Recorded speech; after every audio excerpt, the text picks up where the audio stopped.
Buenos días a todos. Hoy vamos a ver el siguiente capítulo de la unidad 6. Como siempre os digo, primero detened el audio y os invito a coger el libro mientras escucháis esta clase.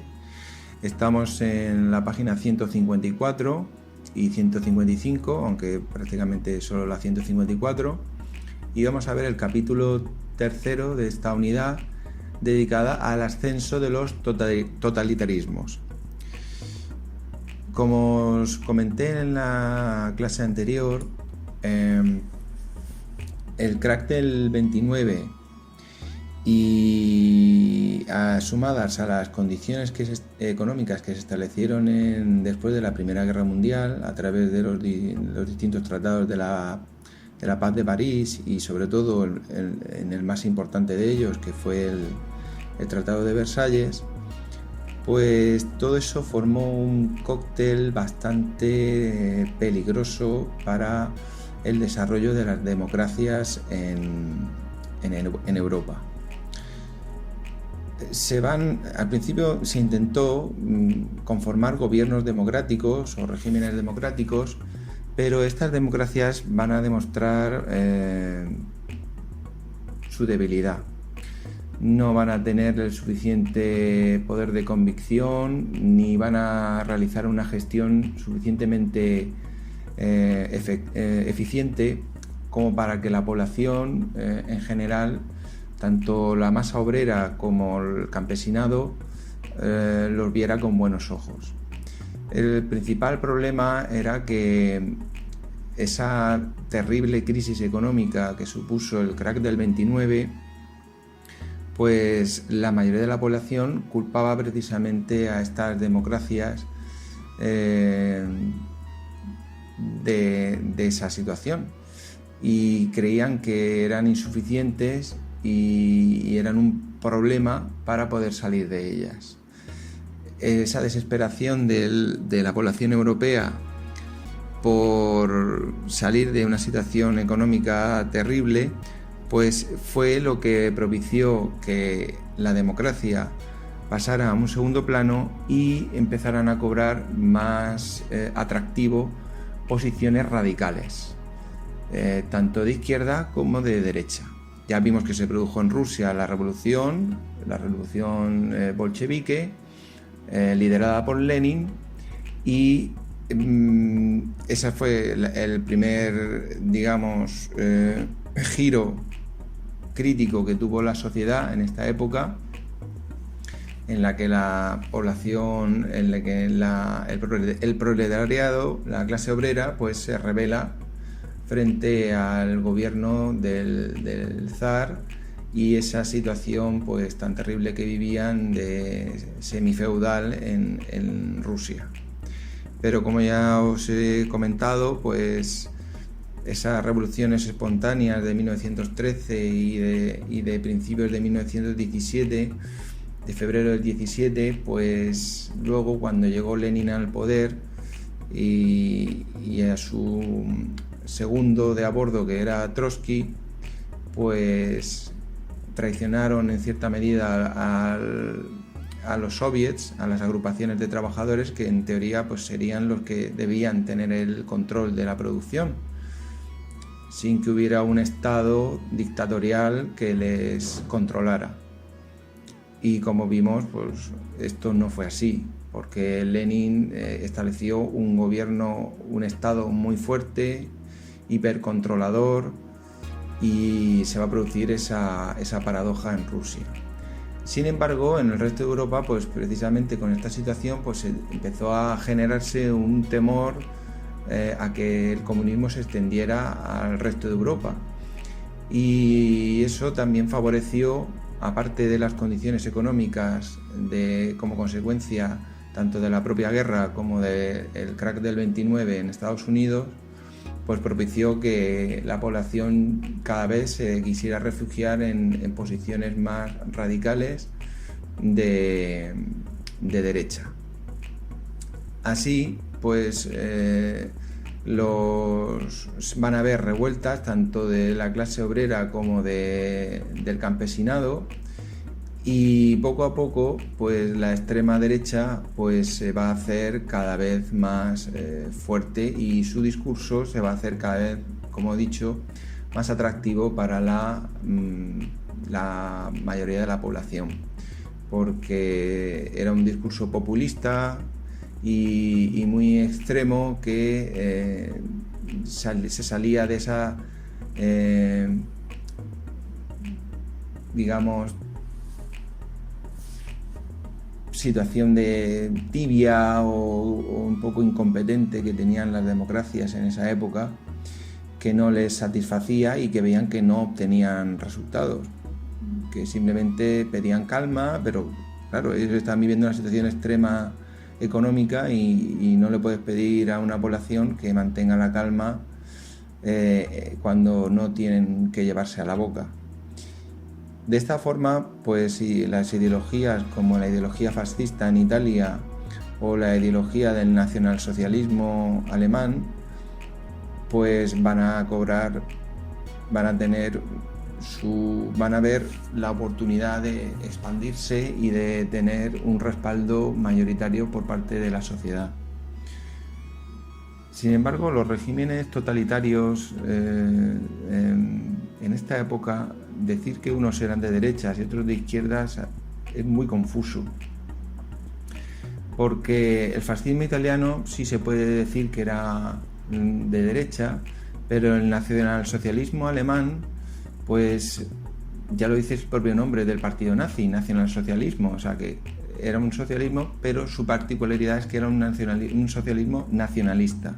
es decir, solamente enfocado a la nación alemana, porque va a tener un componente racial muy fuerte, que es el de considerar o supremacista de la raza aria frente al resto. Y este es el inicio, o lo que justifica que ideologías tan radicales como las de Hitler o las de Mussolini pues pudieran tener tanto éxito y atraer a tanta gente, prácticamente a la mayoría de la población, incluso con discursos que hoy en día pues consideraríamos una aberración o una pérdida de libertades total. Pero claro, igual que sucedía en la Edad Media, pues la gente, con tal de obtener protección y seguridad económica, pues aceptaban cualquier condición. Es decir, eran capaces de renunciar a su propia libertad, como pasaban con los campesinos en la Edad Media, cuando se refugiaban bajo el poder del noble, porque el noble era el único capaz de protegerlos de las invasiones cuando éstas llegaban, porque el noble disponía del castillo y les podía dar refugio.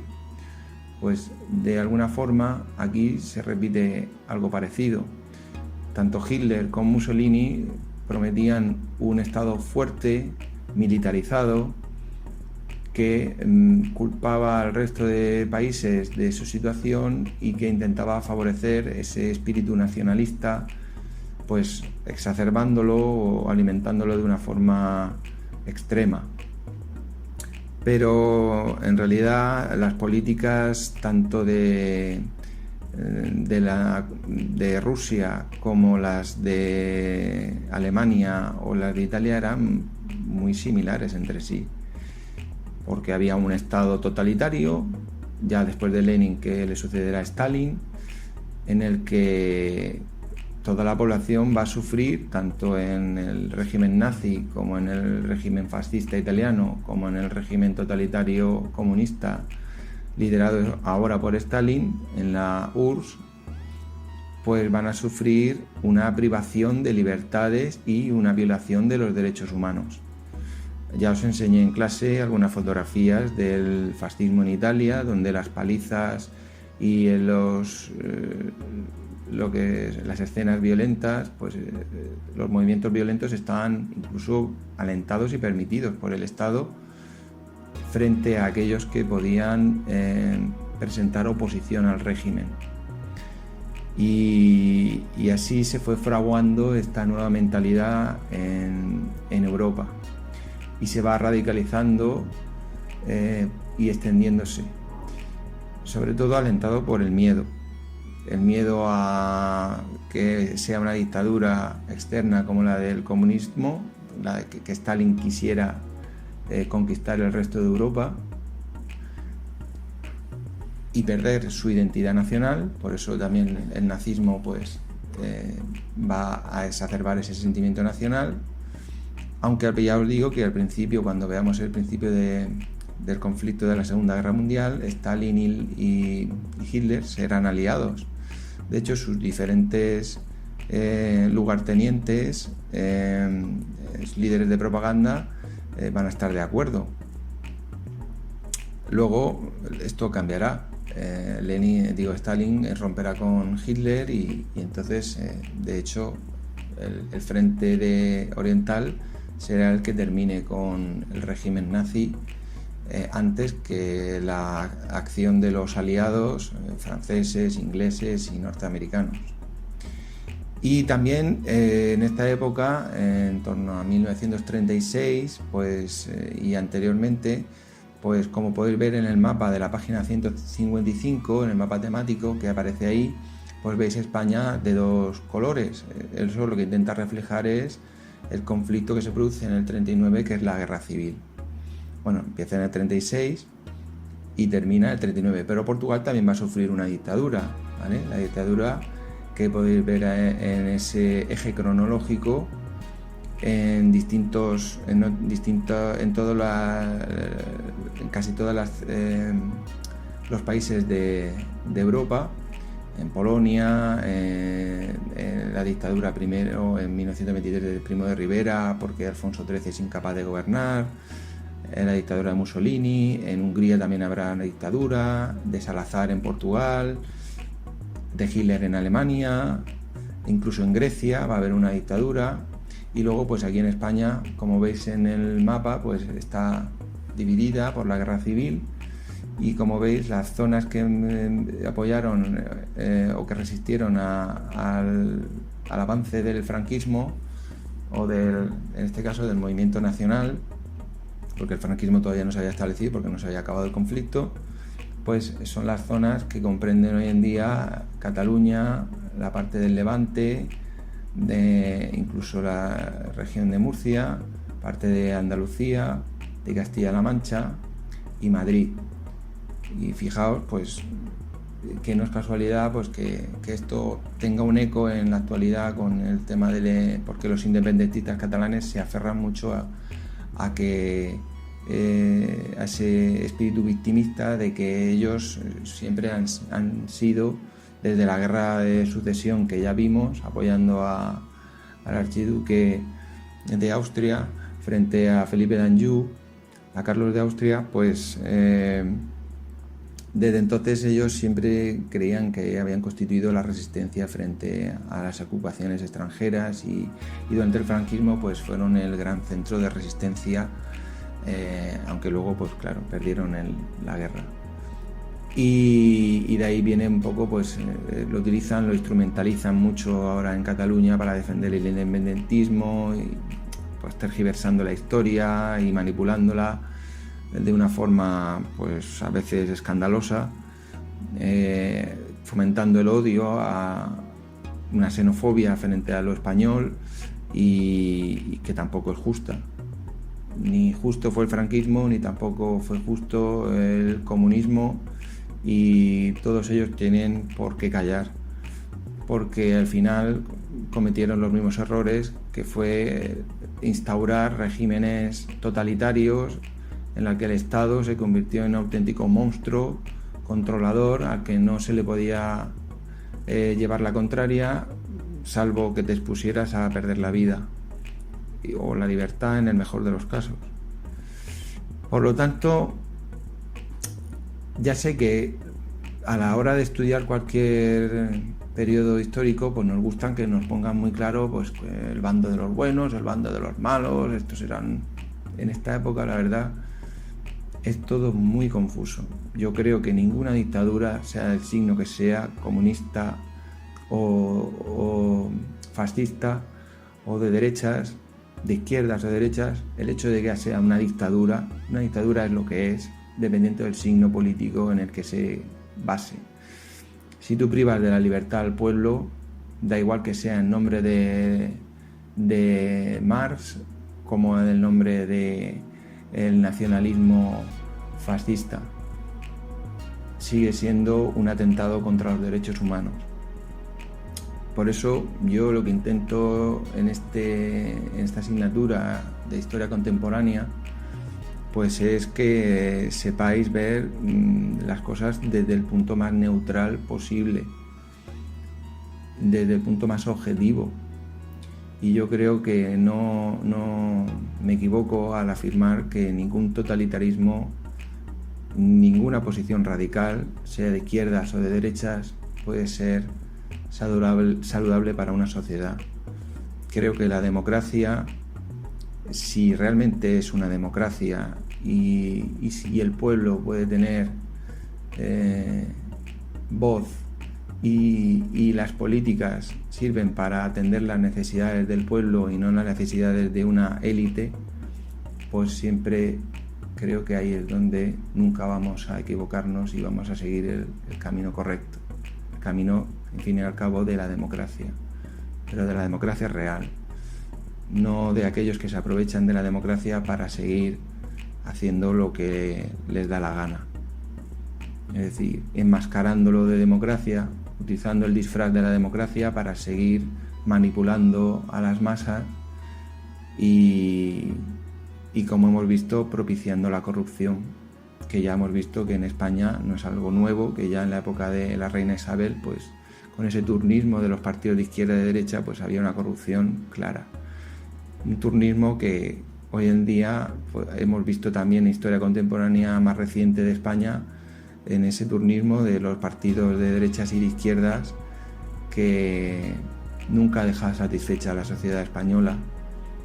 ni cuando estaban unos ni cuando estaban otros, porque todos tienen por qué callar, porque todos han tenido casos de corrupción tremendos que han hecho que cada vez la población, por ejemplo aquí en España, pues esté más desencantada con la clase política, sea del signo que sea. No sé si en un futuro pues surgirán nuevos partidos que se olviden de la ideología y que se centren en lo realmente importante, que es atender, utilizando la razón, como defendían los ilustrados, las necesidades del pueblo y centrarse solamente en eso. Por eso en clase algunas veces pues he dicho, oye, pues me preguntáis, oye, ¿quién te cae bien o de qué partido eres? Alguno me habéis tachado de comunista cuando no es cierto, porque ya os estoy diciendo que lo critico con mucha fuerza. No estoy a favor en absoluto del comunismo ni de la interpretación, que me parece una tergiversación de las ideas que pudieran haber de buenas en los textos iniciales del manifiesto comunista de Marx. Incluso el propio Lenin se contradijo a sí mismo, porque en sus primeras obras, antes de llegar al poder con los bolcheviques, él defendía una idea completamente contraria a la que luego ejecutó cuando llegó al poder. Y de hecho, fijaos la contradicción que constituyó Lenin. Lenin pertenecía a la élite burguesa. Él pertenecía a una familia de élite burguesa. Era un intelectual que había conseguido desarrollar su labor académica precisamente porque venía de una familia rica, de una familia burguesa, a la que luego pues demonizó completamente cuando él él no pertenecía a las clases populares, él no era un obrero, no era un campesino, él era un intelectual burgués. Y esa es una de las grandes contradicciones del comunismo. Por eso me da rabia cuando a mí me tacháis de comunista, cuando critico las dictaduras franquistas o el nazismo o el fascismo italiano. Critico a los dos. Los dos son terribles bajo mi punto de vista, porque cualquier régimen que viole las libertades y los derechos humanos me parece que no es bueno para nadie. Es bueno para el que está en el Estado, como pasa hoy en China. ¿Quiénes viven bien en China? Por los que están en la élite, los que forman parte de ese gobierno enorme y monstruoso que fue copia del ruso, del Politburó,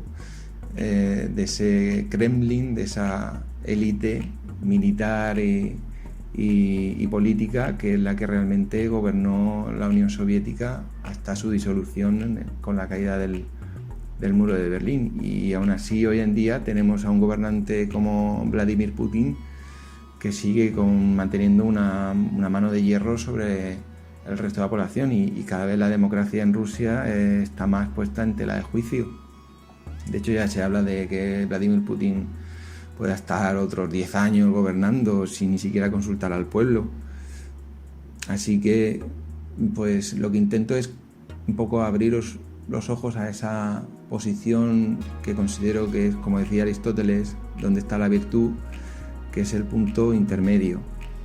en el que huimos de esos radicalismos, porque prácticamente todo lo que termina en ista es malo, tanto fascista como comunista, como cualquier otra ideología suele ser terrible, porque suele ser radical en el fondo. Todo lo que termina en ista suele ser radical y no trae nada bueno. Bien, precisamente en la página 154 tenéis un texto perteneciente al nacimiento del fascismo de 1938, que tiene como epígrafe la radicalización y el miedo, y dice lo siguiente, dice: las masas que habían vuelto de la guerra, exasperadas y arrogantes al mismo tiempo, hicieron alarde de fuerza y de su carácter amenazador por medio de manifestaciones, huelgas y desfiles. La población urbana se sintió afectada por estas acciones, unos en sus intereses, otros en su tranquilidad. Por eso pudo verse cómo se unían en la revuelta contra el socialismo los propietarios agrícolas y la población escandalizada por unas formas de lucha que hacían que perdieran las cosechas, los comerciantes que defendían sus ganancias contra la gestión de la municipalidad roja, y los ciudadanos irritados y asustados por los disturbios demasiado frecuentes. Como veis, la principal fuente que hizo cambiar la mentalidad de la población y aceptar ideologías radicales del signo que sean fue el miedo. El miedo a morirse de hambre, el miedo a que otras potencias les privaran de su libertad y de su identidad, y eso pues lo aprovecharon muy bien quienes supieron auparse como líderes populistas. ¿Y qué significa eso del populismo? Porque se dice mucho, pero parece que se dice de una forma muy ligera. Populista, bajo mi punto de vista, es todo aquel político que le dice al pueblo lo que quiere oír, sabiendo que no puede cumplir lo que les está prometiendo. Creo que esto se entiende bastante bien y no es exclusivo de la época en la que estamos viendo, del siglo XX. Prometerle al pueblo lo que quiere oír, lo que les suena bien, para que te den el poder, te voten, y una vez que estás en el poder, pues olvidarte del pueblo y hacer lo que te dé la gana, sabiendo que no vas a cumplir ninguna de tus promesas. Bien porque no puedes, porque le prometes un imposible, haciéndoles creer que es posible cuando no es, o bien porque directamente lo que quieres es gobernar a tu antojo y favorecer solamente a una parte de la sociedad, no a la sociedad en su conjunto, que normalmente suele coincidir pues con las élites económicas de cada uno de estos países. Ha habido élites en el comunismo, ha habido élites en el socialismo en general, ha habido élites en el fascismo, ha habido élites en el franquismo. En todos los regímenes totalitarios del signo que sean, ha habido élites que son las que realmente han gobernado y se han enriquecido a costa, lamentablemente, del resto de la mayoría de la población. Bien, esto es una introducción para que veáis pues cuáles eran las razones por las que el pueblo aupó y se le hizo muy atractivo las posiciones extremas, radicales, Y os propongo, para continuar, que realicéis como deberes para entregármelo desde el día de hoy hasta mañana a las 12, mañana jueves, las claves para estudiar, los distintos puntos que ahí aparecen, y el piensa, pues esta vez no lo voy a mandar, porque dice: investiga y explica si siguen existiendo dictaduras en nuestros días. Pues evidentemente que sí, solo hay que fijarse en China, donde no hay libertad de expresión. Solo hay que fijarse en Corea del Norte, donde tampoco hay libertad de expresión ni de movimiento, es aún más radical.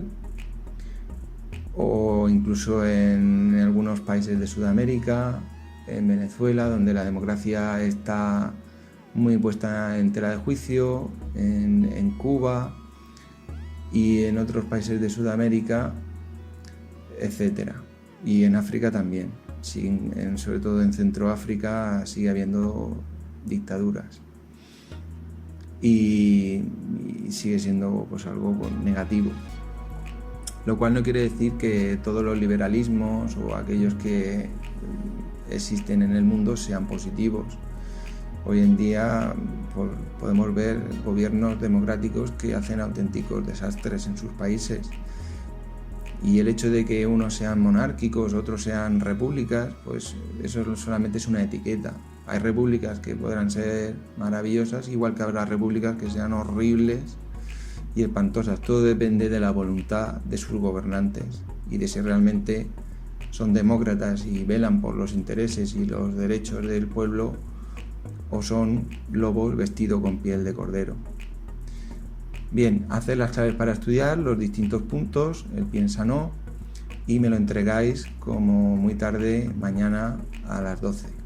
Un abrazo a todos y seguimos en contacto.